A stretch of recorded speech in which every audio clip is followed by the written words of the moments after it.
On est toujours ensemble sur France 24. On va plus loin avec Marie-Roger Biloa, directrice du groupe Africain International. Bonjour Marie-Roger. Bonjour Raphaël. Et Gauthier Ribinski, chroniqueur international à France 24. Bonjour Gauthier. Bonjour Raphaël.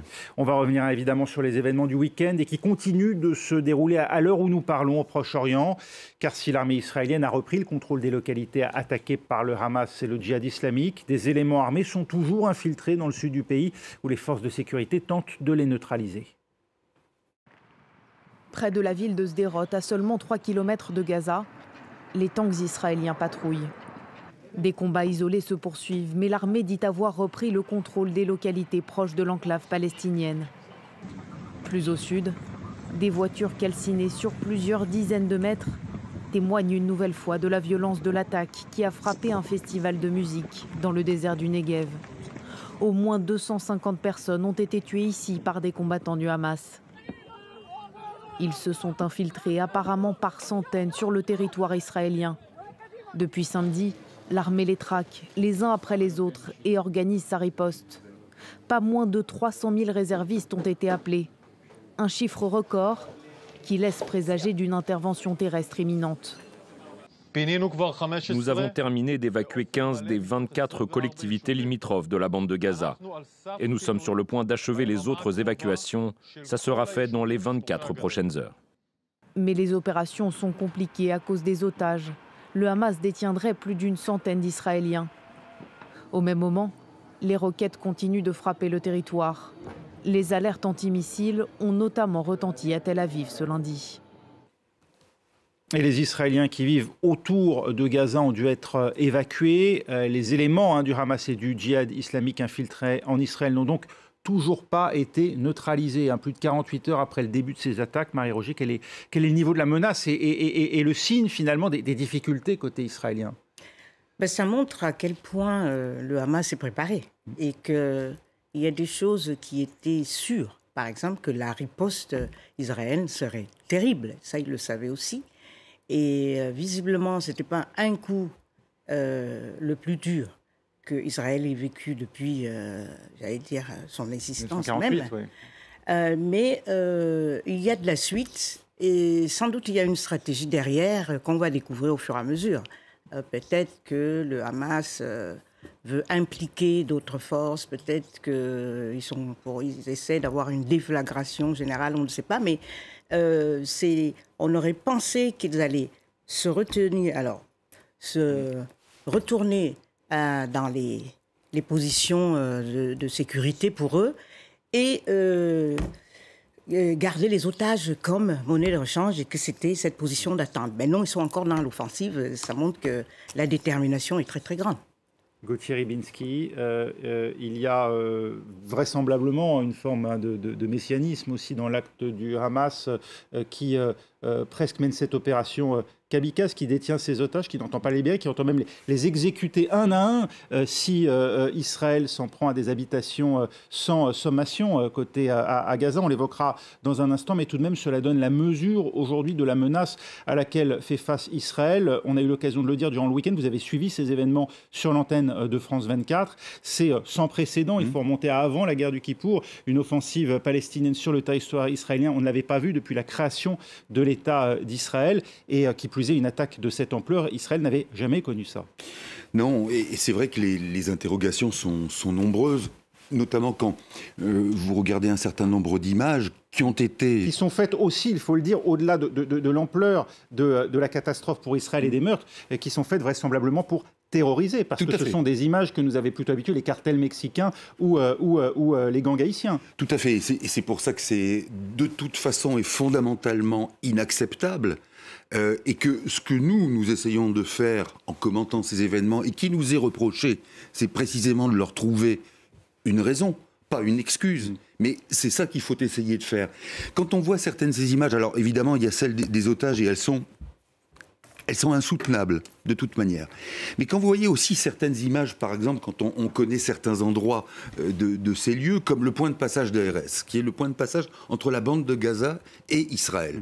C'est un endroit qui est littéralement quadrillé, j'allais dire, chaque centimètre carré, non, ça serait une exagération, mais vous avez une concentration de soldats israéliens avec des chicanes, avec des barrages, etc. Et quand vous voyez les images tournées par le Hamas, il n'y a personne. Et là, on se dit, mais qu'est-ce qui s'est passé? Alors, il y a une raison qui est intéressante, mais je ne sais pas si elle explique à elle seule, si elle épuise à elle seule le sujet. C'est que dans la coalition actuellement au pouvoir en Israël, l'extrême droite, qui, vous le savez, a une part importante, réquisitionne souvent des unités de l'armée pour protéger des colons en Cisjordanie, soit parce que sont organisées des prières, soit parce que sont organisés des événements qui sont en quelque sorte de nature et qui sont pensés pour cela à asseoir, consolider et presque banaliser la colonisation. Et que là, ça nécessite des détachements importants et que certains, manifestement, d'après les informations que nous avons, ont été puisés sur cette frontière sud, sur le côté gazaoui. Donc il y a une raison possiblement momentanée et locale. Mais sur l'ensemble de cette opération que vous avez rappelée, il y a évidemment quelque chose qui, pour l'instant, n'est pas compréhensible. Et on indique, une source en tout cas égyptienne indique que les autorités israéliennes ont été prévenues qu'un événement énorme, de très grande ampleur, se préparait à Gaza, prévenu par l'Égypte, et visiblement n'ont pas agi en conséquence. Marie-Roger Bilois, ça vous étonne? Alors ça, il y a beaucoup de choses étonnantes. Alors si on entre dans tout ce que j'ai pu entendre sur les commentaires, il y a pas mal de choses étonnantes, à commencer par le fait que certains se disent que tout ça est téléguidé parce que le but d'Israël, c'est d'annexer Gaza. Enfin bon, le degré de violence est tel qu'on a peine à imaginer qu'Israël puisse avoir imaginé, hein, César. Il y a des choses énormes. Mais concernant l'intelligence, on a beaucoup entendu ça aussi. Il semble que des généraux aient prévenu. Ils ont prévenu, mais ils n'ont pas été écoutés. Voilà, je crois que on est dans la première période de stupéfaction, de sidération, mais le temps de l'analyse viendra et on se rendra compte qu'il y a eu beaucoup de trous dans la raquette parce que c'est juste pas possible. Une opération de telle ampleur qui était nulle part sur aucun tableau de bord, c'est juste pas possible. Avec donc, encore une fois la volonté, il faut le dire, hein, il faut le répéter, de dépasser le cran de l'horreur parce que véritablement les images qui nous parviennent et que nous avons choisi, hein, nous faisons le choix de ne pas diffuser, sont véritablement des scènes auxquelles on n'était pas habitué dans cette région et on imagine la stupeur, hein, des Israéliens ce soir. En tout cas, après les attentats de samedi et dimanche, la riposte israélienne, plus de 123 000 Palestiniens ont déjà été déplacés à l'intérieur de Gaza à cause des frappes, d'après l'ONU. Israël qui annonce un siège complet de l'enclave palestinienne, pas d'électricité, pas d'eau, pas de gaz, tout est fermé, assure le ministre de la Défense israélien Yoav Gallant. On fait le point en images avec Claire Vérov pour France 2. Massés l'un après l'autre. Ce matin, des colonnes de chars israéliens convergent vers la frontière avec Gaza. 100 000 réservistes selon l'armée israélienne. Leur présence annonce-t-elle une offensive terrestre imminente? Depuis hier, c'est par les airs que la riposte israélienne a démarré. Toute la nuit, les roquettes israéliennes sont tombées sur Gaza. Plus de 500 cibles du Hamas frappées, des mosquées et des immeubles. Les habitants de Gaza, sidérés, ont été réveillés par le vacarme de la guerre. Des dizaines de roquettes sont tombées pendant que l'on dormait. Il n'y avait pas d'alarme. Alors on a commencé à courir dans les rues. Nous n'étions pas préparés car nous étions dans nos lits. Tout était couvert de poussière, de sang, de chaos. C'est indescriptible. Nous n'avons pas de mots pour décrire ce qui nous arrive. Près de 500 personnes ont été tuées au total selon les autorités locales. Dans les hôpitaux, les blessés affluent, des enfants parfois. Leurs proches sont dévastés. Avec ses troupes massées aux portes de Gaza, Israël veut maintenant asphyxier l'enclave et annonce ce matin un siège complet, un blocus. Pas d'électricité, pas de nourriture, pas d'eau, pas de gaz. Tout est fermé. Nous sommes confrontés à des sauvages et devons agir en conséquence. Plus de 2 millions de Palestiniens vivent actuellement dans la bande de Gaza. 123 000 déplacés, hein, dit l'ONU, à l'intérieur d'un territoire de moins de 50 km² et peuplé de 2 millions d'habitants. C'est tout simplement la plus forte densité au monde. Gauthier Rybinski, il y a évidemment le risque d'un désastre humanitaire. On peut comprendre ces paroles de Yoav Gallant, le ministre israélien de la Défense, dans un pays qui vient de connaître encore une fois ce que nous avons décrit à l'instant. Je ne sais pas que vous répondre. si on veut essayer d'être, justement, de faire notre métier avec la distance qui s'impose, qu'est-ce qu'on entend là? On entend au fond un message de réponse à ce que pratique le Hamas. Quand le Hamas tue des Israéliens de manière indistincte, et l'on sait très bien que dans la rhétorique du Hamas, il y a un antisémitisme patent. Le fait de dire « nous allons couper l'électricité, pas d'eau, pas de vivres » aux gens de Gaza, c'est oublier une chose, et ça c'est une réflexion politique, c'est oublier une chose, c'est que les Gazaouis, pour la plupart, sont non seulement victimes du blocus israélien, mais aussi du blocus intellectuel, moral et politique du Hamas. Un habitant de Gaza qui n'est pas proche du Hamas ou qui n'a pas des accointances au Hamas, il est très difficile pour lui, même de se débrouiller dans les actes les plus élémentaires de la vie, c'est-à-dire trouver de quoi manger, de quoi boire, etc. Et ça, il faut pas l'oublier. Les choses ne sont pas aussi simples que de condamner et de mettre finalement sur le même plan un certain nombre de personnes et surtout d'identifier ce qu'est le Hamas avec la population. Parce que, en fin de compte, et on le sait bien, l'une des particularités des autorités palestiniennes, puisqu'il y en a plusieurs, c'est de ne pas être très amis avec les élections. Et qu'on ne sait pas ce qui se passerait aussi bien en Cisjordanie qu'à Gaza s'il y avait la possibilité vraiment d'élire des représentants, une autorité palestinienne qui corresponde aux vœux de la population. Et donc là, si vous voulez cette réponse, alors on va me dire oui, il faut la comprendre. Et bien sûr qu'on peut la comprendre. Gauthier, je vous interromps. Benjamin Netanyahou, le Premier ministre israélien, prend la parole, c'est en direct. Nous sommes le 3e jour de la guerre. Nous combattons pour notre maison, pour la survie de notre existence, et nous allons réussir. Cette guerre nous a été imposée par des personnes immondes qui se réjouissent de la mort de femmes. Les horreurs que Hamas a fait, nous ne les avons pas vues depuis les horreurs de Daesh, des enfants, les mains liées qui sont tués avec leurs parents, des jeunes qui sont des enfants qui sont tués dans leur dos. Nous savions toujours qu'est le Hamas. À présent, nous le savons. Vous le savez, le monde entier le savait. Hamas est Daesh. Et nous allons le vaincre comme le monde a vaincu Daesh. Cet ennemi a voulu la guerre, il aura la guerre. Au début de la guerre, j'avais donné l'instruction de faire 5 choses. La première chose, nettoyer les localités de toute présence ennemie dans nos localités. C'est encore en cours.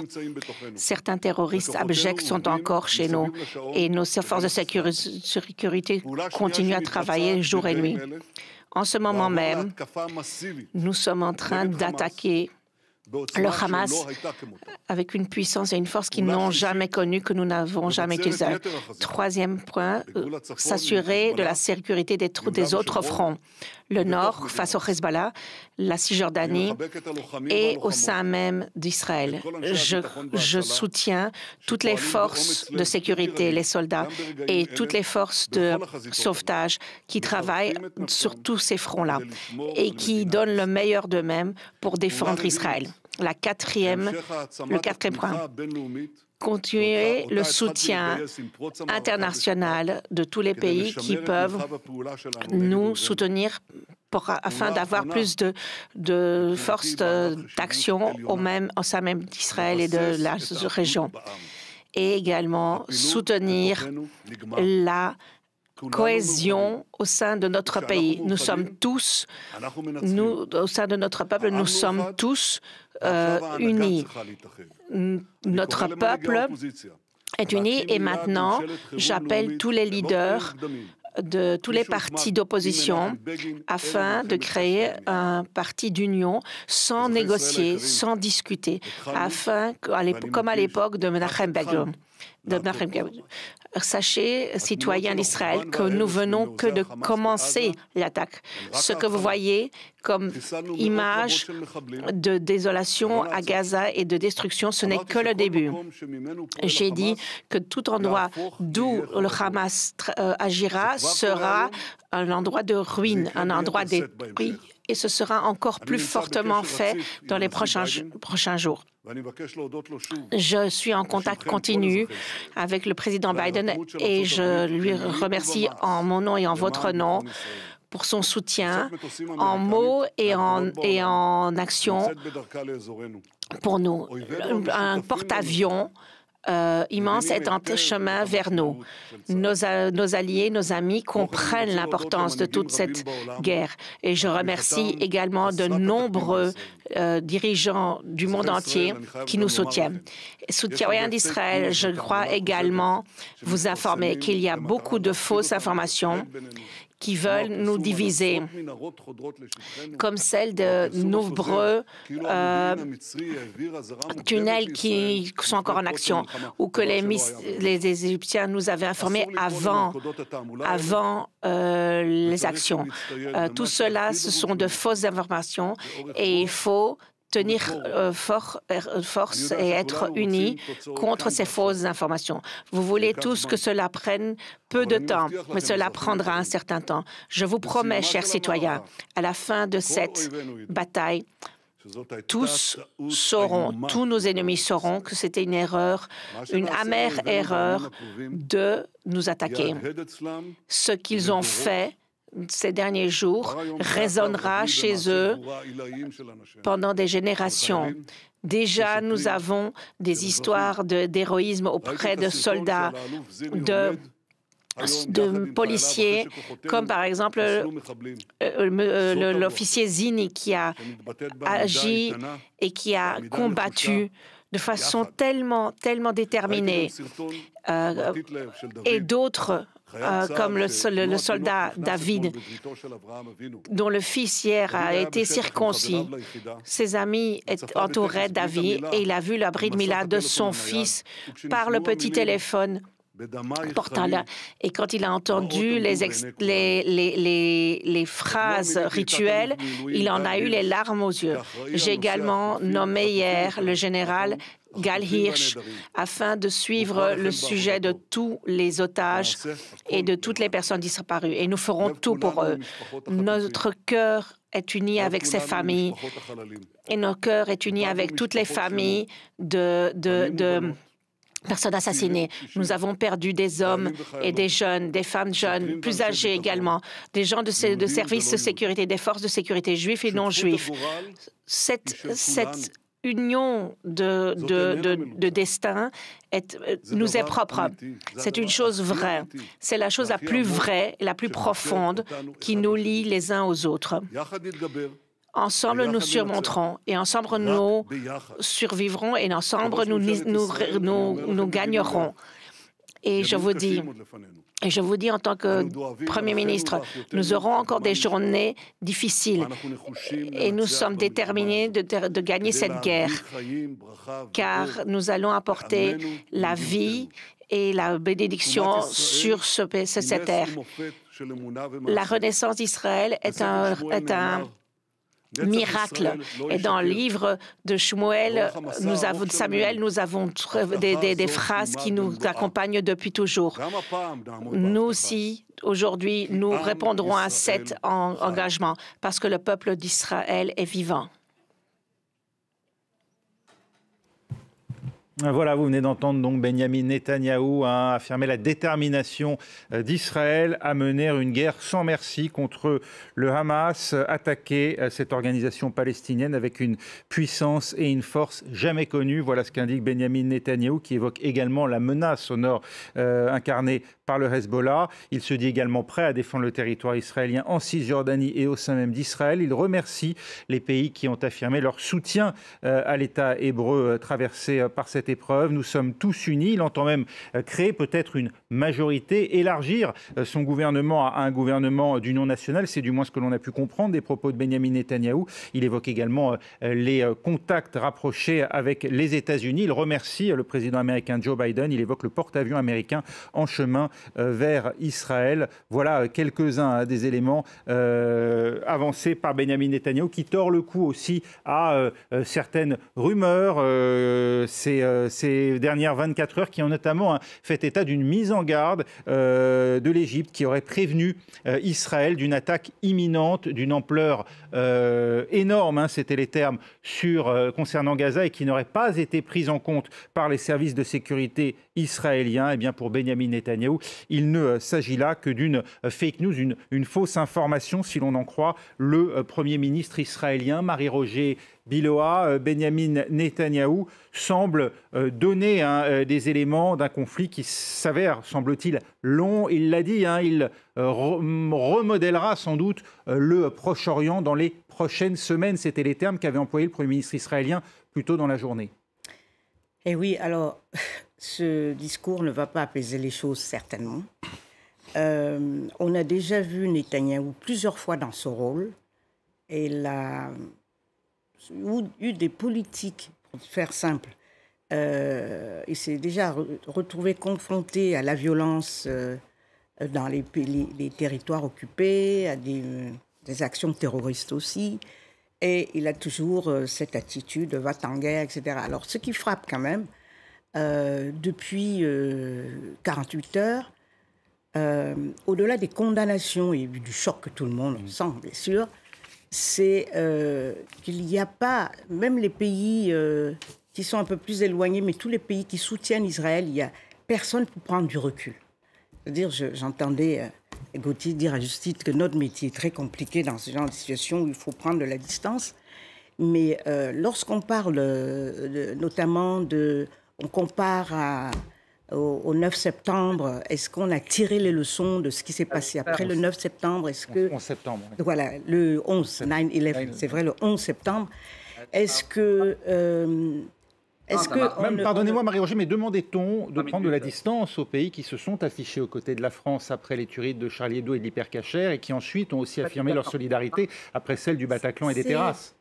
Voilà, comparaison n'est pas raison. On a, lorsqu'on écoute tout ce qui se passe ici, on a, dans les pays africains notamment, et ailleurs, évidemment dans les pays arabes, on est immédiatement dans la recherche des causes. Pourquoi? Et je crois on devrait aussi commencer à voir comment est-ce qu'il y a encore une chance d'aboutir à quelque chose qui soit plus des attaques terroristes de cette ampleur.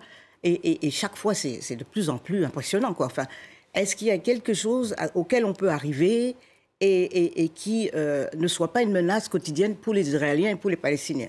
Ça, je crois pour vous, le discours que vient de tenir Benyamin Netanyahou n'est pas de nature à aller vers la recherche de solutions? Certainement pas. Il n'a parlé que de la guerre, que les gens vont regretter. On comprend aussi, c'est son rôle, parce qu'ils viennent de subir une défaite, une humiliation. Et donc, énorme. sans des ressortissants, au moins, et sans doute aussi un certain nombre d'étrangers, puisqu'on est sans nouvelles de 14 Français, nous dit-on, sont actuellement entre les mains du Hamas, qui menace d'en exécuter un pour chaque habitation palestinienne à Gaza qui serait bombardée sans sommation par l'armée israélienne. Donc on comprend aussi qu'on est face à un Premier ministre sous cette pression-là. Et est-ce qu'il pense qu'en menaçant de « je vais venir vous taper, je vais venir vous bombarder », il règle quoi que ce soit? J'aimerais bien savoir son schéma mental, si ce n'est pas autre chose que juste une forme de vengeance et d'amour-propre qui a été très malmené, on le comprend. Et d'une opinion publique qu'il faut rassurer aussi et d'une certaine manière apaiser. Mais les leaders, à un moment donné, doivent quand même, tout en se montrant du côté de la population, avoir un peu de vision et un peu de perspective. Gauthier Rybinski, dépourvu de vision et de perspective dans le contexte actuel qui est particulier, évidemment, ô combien particulier, pour Benyamin Netanyahou, avec tous les défauts que peuvent lui trouver par ailleurs ses adversaires. On voit tout de même une forme d'union sacrée apparaître aujourd'hui au sein de la classe politique israélienne. Alors, est-ce que cette union sacrée sera de nature, justement, à repousser ou à traquer le danger terroriste? Pour répondre, encore une fois, de manière ambivalente, et je ne peux pas faire autrement, le discours de Netanyahou, Marie-Roger disait à juste titre qu'il n'apaise rien, on peut se demander s'il a apaisé quelque chose. Non. Non, dans un premier temps, la réponse que moi j'ai envie de fournir, c'est de dire non, il n'y a pas à apaiser les choses, il y a à frapper. Et parallèlement, si vous voulez, on se dit que le problème de Netanyahou, et là vous allez voir que finalement les choses se rejoignent, ça n'est pas que le problème de Netanyahou, c'est que ce sont des personnages, et le Hamas fait pareil, ce sont des personnages qui sont ankylosés et encroutés dans la culture de la guerre ou du combat potentiel. Du clivage. Du clivage, et surtout, regardez comment Netanyahou, pendant toute sa carrière, et elle est très longue, au poste de Premier ministre, ou même, disons, au premier rang de la politique israélienne, la vie politique. Il a toujours dit aux Israéliens, si vous me faites confiance, moi, je m'occupe de la sécurité, et sachez aussi, garder dans votre tête que Israël ne sera jamais à l'abri, et que même, parfois, il a eu des accents un peu messianiques comme ce soir, en disant que c'était le propre du peuple juif de devoir toujours être aux aguets. Gauthier, en quoi le discours du faucon Benyamin Netanyahou à l'instant est-il si différent de celui de la colombe Shimon Peres qui, à la fin des années 90, était à la veille de frapper le Sud-Liban? Oui, et bien vous savez aussi pourquoi. Oui, la différence, c'est que Shimon Peres était dans un cas de figure où il s'était pris les pieds dans le tapis et que ça n'était pas son objectif premier, mais qu'il voulait donner des gages à ce qu'il supposait être une majorité conservatrice en Israël. La différence, c'est que Netanyahou, elle amène cette majorité conservatrice et qu'au fond, ce qui l'embête le plus aujourd'hui, et ça n'est pas remettre en question la dignité de toutes les victimes, et surtout les victimes israéliennes, ce qui l'embête, c'est qu'il est pris à défaut par rapport à ce qu'il a annoncé comme étant sa qualité première. Et de l'autre côté... La sécurité. Oui, et de l'autre côté, soyons clairs, le Hamas est une organisation non seulement terroriste, mais mortifère, c'est-à-dire que le Hamas n'a pas le moindre objectif. Quand Ismaël Haniyeh a dit hier, c'est une victoire, mais non, c'est pas une victoire, parce que dans 2 jours, effectivement, les quartiers généraux et les infrastructures seront aplatis. Donc il n'y a que dans cette manière-là de considérer qu'il n'y a pas au fond, il n'y a pas de victoire, il n'y a pas de vision pour ces gens-là. Et c'est ça qui fait que ce conflit n'est pas surmontable et qu'il faut à tout prix, et je termine là, c'est pour ça que la réaction des Israéliens va être intéressante par la suite. Compte tenu de ce qui s'est passé et de la crise politique, il faut savoir comment Israël va se définir par rapport à ça, c'est-à-dire est-ce que ça va être l'union sacrée dans les termes que Netanyahou emploie, ou bien est-ce que ça va être la réflexion qui se poursuit sur le fait que précisément il y a là une génération d'hommes politiques qui commence à être bien plus que dépassée, qui est même contre-productive. Merci Marie-Roger Biloa, Gauthier Rybinski, c'était On va plus loin, et oui, on arrive déjà au terme de cette émission. Restez avec nous, prochain journal dans 3 minutes.